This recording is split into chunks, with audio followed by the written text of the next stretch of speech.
I will demonstrate how to buy shares of Aurelion Inc. by searching for how to buy shares of Aurelion Inc. and walking through the process.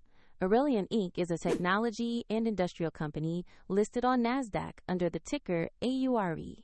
This is an educational video and not financial advice. To trade, you need a brokerage account, and I'll use eToro as an example to show the steps. After registering, you must verify your account, typically with an ID document, and add funds before you can place a purchase.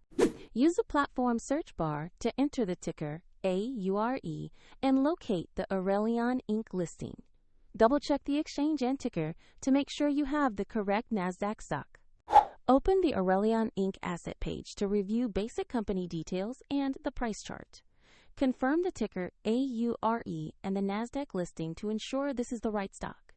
Click Investor Buy, choose the cash amount or number of shares you want, then carefully review the order details and confirm the purchase. If the market is closed, the order may execute at the next session. And if your balance is insufficient, the platform will prompt you to add funds before final confirmation. After the trade is placed, the AURE position will appear in your portfolio for monitoring. Find the example link in the description if you want to review the eToro screens shown in this walkthrough.